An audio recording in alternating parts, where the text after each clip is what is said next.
आज गौरी कव्वी की सहेली चंपा कव्वी उससे मिलने आई थी, इसलिए गौरी कव्वी तो आज बहुत खुश थी। खाओ खाओ सहेली, ये फल भी खाओ। तुम्हारे जीजा जी बहुत मीठे मीठे फल लेकर आते हैं। उन्हें मीठे फलों की बहुत अच्छे से जानकारी है। जंगल के दूसरे छोटे पक्षी तो बहुत डरते होंगे जीजा जी से। ये सुनकर कालू जी तुरंत बोलते हैं, मैं जब जंगल में भोजन लेने निकलता हूँ तो सब छोटे पक्षी मुझे देखकर अपने घरों में छुप जाते हैं। और अगर कोई मीठा फल किसी छोटे पक्षी को मिल जाए तो छीन लेता हूँ मैं। ये अमरूद भी मैं तोते से छीन कर लाया हूँ। वो खाने ही वाला था कि मेरी नजर पड़ गई। गौरी अपनी सहेली से ऐसे अपनी तारीफें कर रही थी कि वहाँ रानो चिड़िया आ जाती है।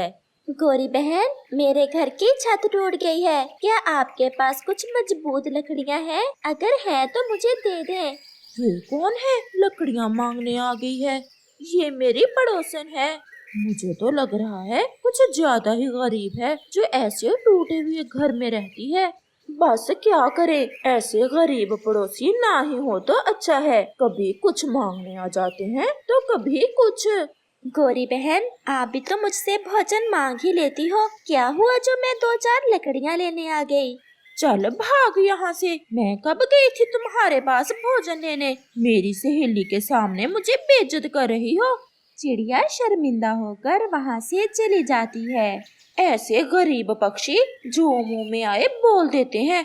तो फिर क्यों रहती हो ऐसे गरीबों के साथ? पड़ोसी अमीर और खाते पीते हो तो इससे इज्जत बढ़ती है, और ऐसे गरीब तो हर समय बेइज्जती करवाते हैं। मेरे पड़ोस में तो उल्लू रहते हैं जो बहुत अमीर हैं। मैं भी यही सोच रही हूँ, या तो इसे भगा दूं यहाँ से या खुद चली जाऊँ कहीं और। इसे ही भगाओ। तुम कहाँ जाओगी अपना घर छोड़कर? कोई बहाना बनाकर भगा दो। ये कौन सा मुश्किल काम है। अब मैं चलती हूँ, मैं फिर आऊंगी। मेरा बेटा भी साथ आने की जिद कर रहा था, मैं उसे साथ लेकर आऊंगी कुछ दिनों तक। ऐसे गौरी की सहेली वहाँ से चली जाती है। कालू चुप करके बैठे मेरी बेइज्जती देख रहे थे। कैसे बातें सुनाकर गई है वो गरीब चिड़िया। गौरी, तुम चिंता न करो, मैं उसे एक दिन में भगा दूंगा यहाँ से, और फिर कोई ताकतवर और खाते पीते पक्षी को अपने पड़ोस में लाएंगे। तो फिर मैं किसी बात पर उससे लड़ाई बनाती हूँ आज, और तुम उसे यहाँ से भगा देना। जंगल में रात भी हो जाती है। मम्मा, मम्मा, मैं जब शाम को नदी पर पानी पीने गया था तो गौरी आंटी मुझे बहुत घूर घूर कर देख रही थी। मैं तो डर के मारे वहाँ से भाग आया। वो तो है ही ऐसी, आप उसे बुलाया ही ना करो। अब सो जाओ बेटा, सुबह भोजन के लिए भी जल्दी निकलना है। फिर वो माँ बेटा सो जाते हैं। दूसरे रोज गौरी कव्वी कालू से कहती है, कालू जी, जैसे भी हो उस गरीब चिड़िया को यहाँ से भगाना है। तो कोई बहाना बनाओ लड़ाई का चिड़िया से, फिर देखना मैं कैसे भगाता हूँ उसे। बहाना तो मैंने सोच लिया है। मैं चिड़िया से कहती हूँ कि वो मेरे घर से भोजन लेकर आए और नदी पर बैठकर खाते हैं। फिर जैसे ही चिड़िया भोजन उठाने आए तो कालू जी, तुम कबूतर को साथ लेकर आ जाना और कहना कि वो चोरी कर रही है। कैसा? बहुत शैतान हो गौरी, ऐसे तो कबूतर भी चिड़िया को चोर ही समझेगा। फिर गौरी कव्वी वहाँ से चली जाती है। वो सीधी नदी पर जाती है। चिड़िया भी नदी पर ही थी। चिड़िया, यहाँ क्या कर रही हो? गौरी बहन, हम माँ बेटा भोजन लेने आए थे और अब भोजन की खोज में निकलने ही वाले थे। चिड़िया, आज मौसम भी अच्छा है, क्यों ना हम नदी पर बैठकर पार्टी करें? क्या नदी का पानी पीकर पार्टी करेंगे? गौरी, कुछ खाने को तो है नहीं। सुनो तो, तुम ऐसा करो, मेरे घर जाओ और वहाँ कालू वाले घोंसले में भोजन पड़ा है, वो उठा लाओ। मैं यहीं बैठी हूँ, मेरे पंखों में आज दर्द है, मुझसे ज्यादा उड़ा नहीं जाएगा। नहीं नहीं गौरी बहन, हम भोजन की खोज कर लेंगे। चिड़िया, पड़ोसियों का इतना भी हक नहीं कि मिलकर खा सकें। जाओ और उठा लाओ भोजन, मैं अपनी खुशी से कह रही हूँ तुम्हें। फिर गोरी के जिद करने पर चिड़िया गोरी कव्वी के घर की तरफ चली जाती है। वो ये कब जानती थी कि ये तो गोरी कव्वी की एक चाल है उसे चोर बनाने के लिए। चिड़िया जैसे ही गोरी के घर से भोजन उठाकर वापस होने लगती है, कौवा वहाँ कबूतर को साथ लेकर पहुँच जाता है। देख लो कबूतर, अपनी आँखों से देख लो, ऐसे चोरी करके खाती है चिड़िया। हर रोज मेरा भोजन चोरी करती है ये चिड़िया। अब तो यहाँ या मैं रहूँगा या फिर ये चिड़िया। ऐसे पड़ोस से तो वीराना ही अच्छा। कबूतर भैया, आप मेरी तरफ ऐसे ना देखें, मैं चोर नहीं हूँ। वो तो गोरी बहन नदी पर बैठी हुई है, उन्होंने ही भेजा है मुझे भोजन लेने। गोरी भी वहाँ आ जाती है। किसने भेजा है? चोरनी कहीं की, शर्म करो। भूख से मर रही थी क्या जो तुम मेरे घर चोरी करने आ गई? चिड़िया तो रोने लग जाती है। गोरी बहन, नदी पर आपने ही तो कहा था मुझे भोजन लाने का। चिड़िया बहन, क्या आप सच बोल रही हो? कबूतर भैया, मेरा विश्वास करें, मैंने पहले कभी किसी की चोरी की जो अब करूँगी। अपनी चूंचू बंद करो, अब मैं तुम्हें अपने पड़ोस में नहीं रहने दूंगी। कबूतर, इसे साथ ही ले जाओ और अपने ही पड़ोस में इसे घोंसला बना दो। मैं अपना घर छोड़कर कहीं नहीं जाऊंगी। तो फिर मैं तुम्हारे और तुम्हारे कुकू के पंख ही तोड़ दूंगी। एक चोरी, दूसरा सीना चोरी। कुछ तुम भी तो बोलो कबूतर, कैसे आंखें फाड़ फाड़ कर देखे जा रहे हो? सब तुम्हारी आंखों के सामने ही तो हुआ है। चिड़िया बहन, आप चले यहाँ से। फिर कबूतर चिड़िया को साथ लेकर उसके घर चला जाता है। चिड़िया बहन, मुझे सब पता है, आप कभी चोरी नहीं कर सकती हो। वो कौवे तुम्हें यहाँ से भगाना चाहते हैं। वो समझते हैं कि आप गरीब हो और कमजोर हो और आपके कारण उनकी बेइज्जती होती है। मेरे कमजोर होने में उनकी क्या बेइज्जती? जब ऐसे दुश्मनी बन जाए तो वो ठीक नहीं होती। आप मेरे साथ मेरे घर चलें और फिर जब मौसम ठीक होगा तो हम वहाँ आपके लिए एक नया घर बना लेंगे। मम्मा, मुझे भी नहीं रहना यहाँ। गोरी आंटी हर समय मुझे आती जाती घूरती रहती है। फिर चिड़िया भी मान जाती है और वो कबूतर के साथ चली जाती है। गोरी कव्वी तो अब बहुत खुश थी। कालू जी, कमजोर चिड़िया को तो भगा दिया, अब कोई अमीर और शक्तिशाली पक्षी अगर हमारे पड़ोस में आ जाए तो फिर मेरी सहेली के सामने मेरी बहुत इज्जत बढ़ेगी। चील मेरी मौसी बनी हुई है, पहाड़ों पर रहती है, क्यों ना मैं चील मौसी को चिड़िया के घर में ले आऊं। चील से अगर मेरे संबंध बन जाए और वो मेरे पड़ोस में आ जाए, फिर पता चलेगा मेरे मैके वालों को भी कि मैं कितनी अमीर हो गई हूँ। जब चील से संबंध होंगे तो फिर सब हमसे और भी डरा करेंगे। कालू जी, अब तुम जल्दी से जाओ और चील मौसी को बुला लाओ। फिर कालू कौवा वहाँ से चला जाता है। कौवे, मैं कभी रही नहीं हूँ ऐसे घरों में, मैं तो ऐसे पहाड़ों में ही रहती हूँ। चील मौसी, मांस तो हम तुम्हें दे नहीं सकते, परंतु दाना हर रोज आपको घर में मिल जाया करेगा और हमारी इज्जत बन जाएगी कि हमारे आपसे संबंध हैं। अगर इतनी ही इच्छा है कौवे बेटा तुम्हें चील मौसी से संबंध बनाने की, तो फिर चलो। फिर कालू कौवा चील मौसी को साथ लेकर वापस आ जाता है। गोरी भी चील को देखकर वहाँ आ जाती है। अब तो बताते हुए भी हमें खुशी होगी कि हमारे पड़ोस में हमारी चील मौसी रहती है। चील मौसी, पहले वो कमजोर चिड़िया रहती थी यहाँ, ऐसा पड़ोसी भी ना हो किसी का, एक गरीब और दूसरी कमजोर। अब भेज दो संदेश अपनी सहेली को कि देखे एक बार आकर हमारे संबंध कैसे कैसे पक्षियों से हैं।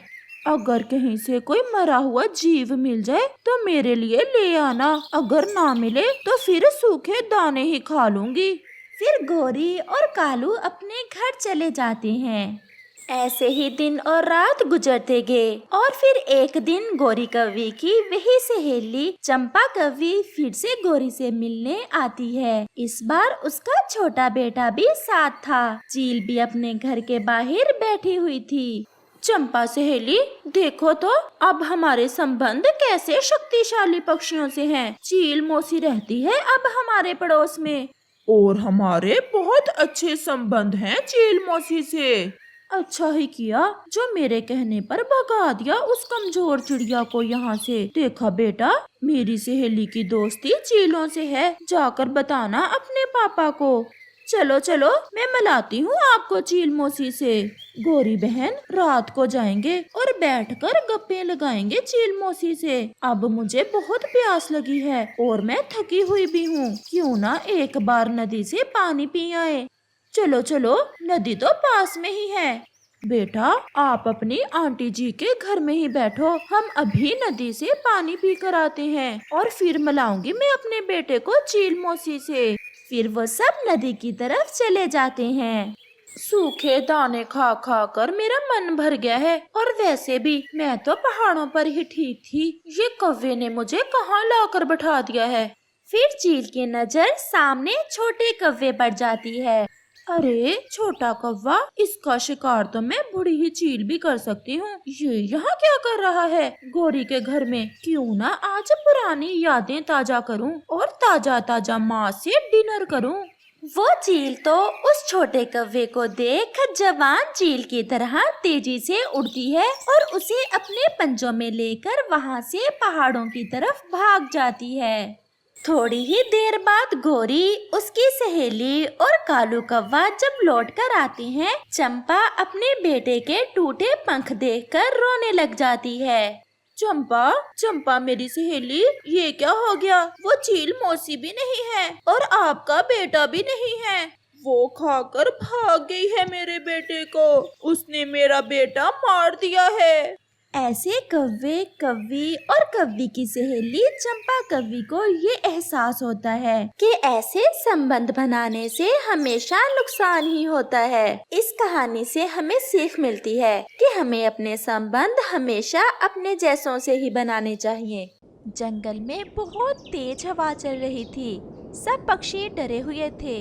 ऐसे ही हालात में रानो चिड़िया भी अपने बेटे कुकू के साथ अपने घर में डरी हुई बैठी थी। तेज हवा के साथ उसका घर भी पूरी तरह हिल रहा था। मम्मा, मुझे बहुत ज्यादा डर लग रहा है। अगर ऐसी तेज हवा में हमारा घर गिर गया तो हम क्या करेंगे? मम्मा, ये हवाएं क्यों होती हैं? कुकू बेटा, ऐसे डरते नहीं हैं और बहादुरी से इन हालात का मुकाबला करते हैं। क्या तुम्हें पता है, हमारे पास तो सुरक्षित घर है, लेकिन हमारे पूर्वज तो ऐसे मौसम का मुकाबला पेड़ पर बैठकर ही किया करते थे। उनके पास तो ऐसे घर भी नहीं हुआ करते थे।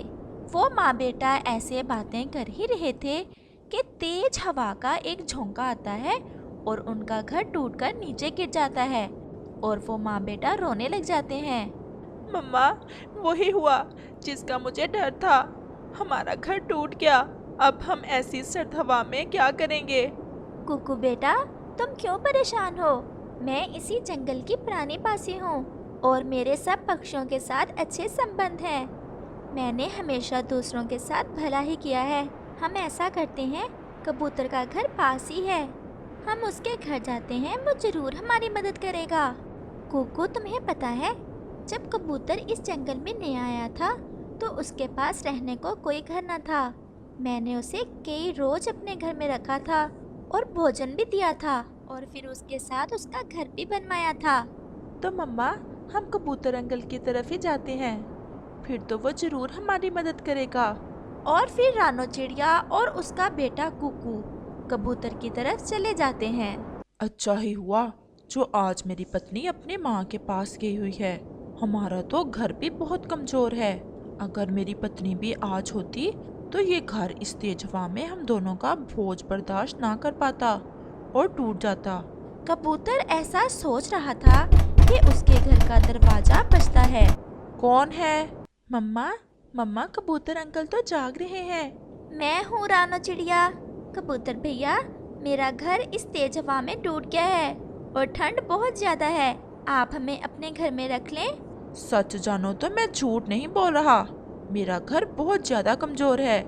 वो तो आज मेरी पत्नी नहीं है, वो अपनी माँ के पास गई हुई है।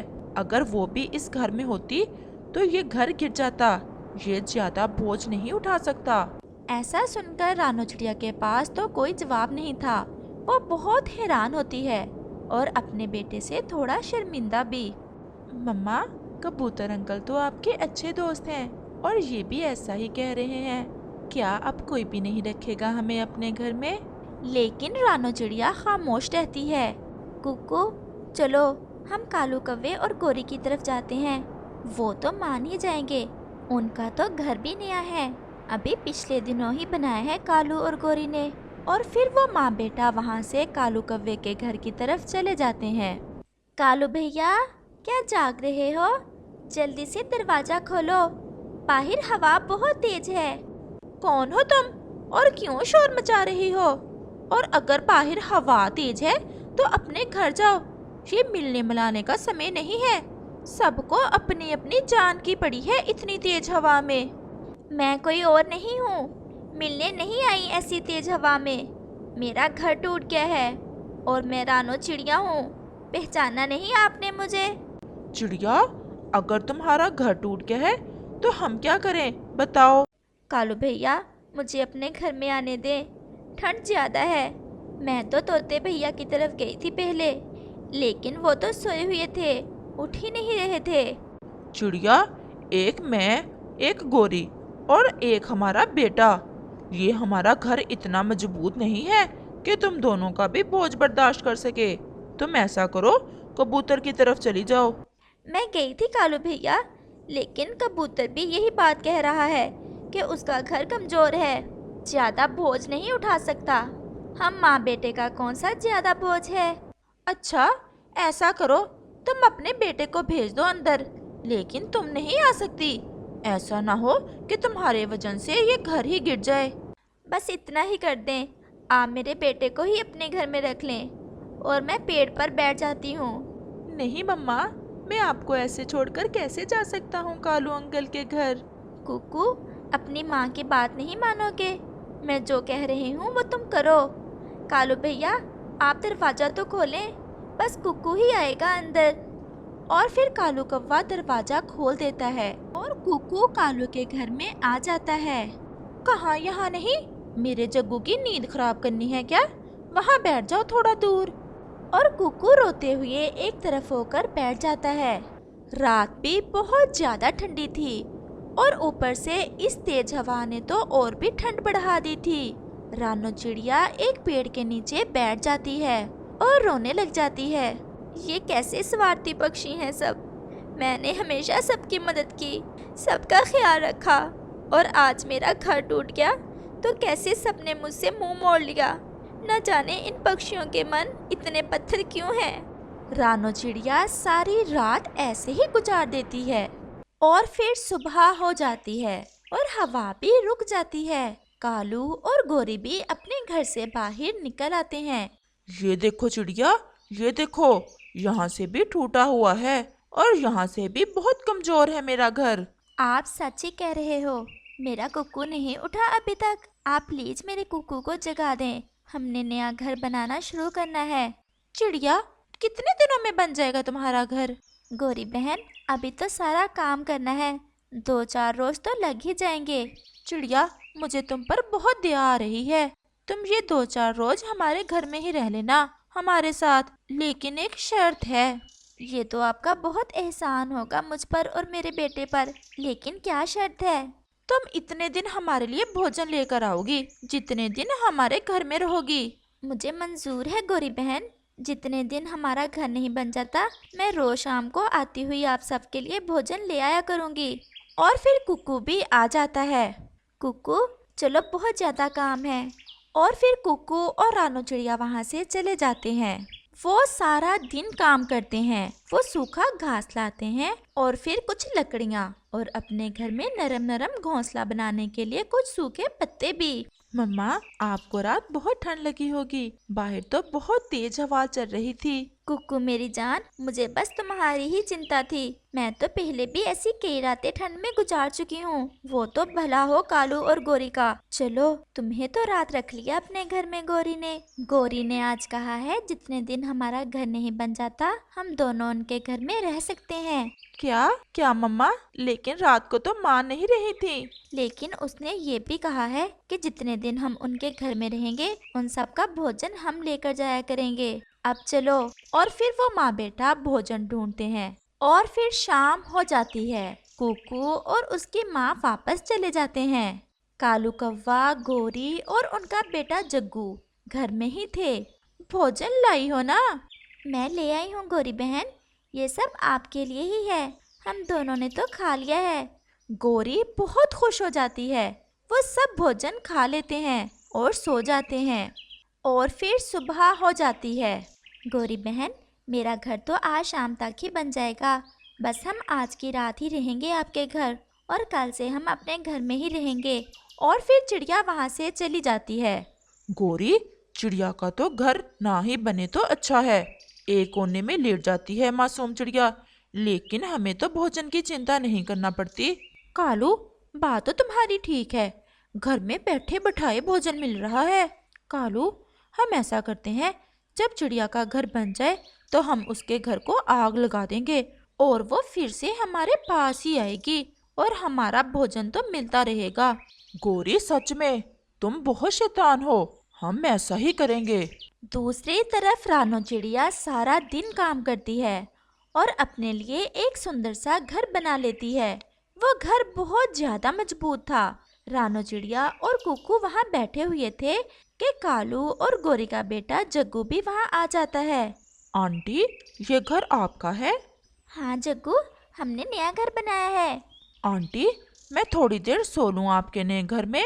क्यों नहीं जग्गू, तुम सो जाओ। मैं और कुकू नदी की तरफ जा रहे हैं पानी पीने। हम जब आएंगे तो तुम्हें जगा देंगे। कुकू और उसकी मम्मा नदी की तरफ चले जाते हैं और फिर जग्गू उनके घर में सो जाता है। कालू, रानू का घर तो पूरा बन गया है और मैंने देखा है वो नदी पर है। हम क्यों ना अभी उसके घर को आग लगा दें और वो फिर से रोती हुई हमारे पास आएगी और हम फिर से उसे भोजन लेकर खाएंगे। और फिर वो दोनों तुरंत रानो के घर की तरफ जाते हैं और कालू कौवा रानो के घर को आग लगा देता है। वो आग लगा ही रहा था कि रानो चिड़िया भी वहाँ आ जाती है। कालू, ये क्या कर रहे हो तुमने मेरे घर को आग क्यों लगा दी? मैं बताती हूँ तुम्हें, तुम भोजन ले आना हमारे लिए और हमारे ही घर में रह लेना सारी जिंदगी नुकरानी बनकर। तुमने क्या करना है ये नया घर? तुम्हारा बेटा जग्गू सोया हुआ था मेरे घर में। ये सुनकर गोरी और कालू के तो होश ही उड़ जाते हैं और वो रोने लग जाते हैं। लेकिन आग बहुत ज्यादा तेज हो गई थी, जिसे बुझाना अब उनके बस की बात नहीं थी। इस कहानी से हमें सीख मिलती है कि जो गड्ढा हम दूसरों के लिए खोदते हैं, हम खुद ही उसमें गिर जाते हैं।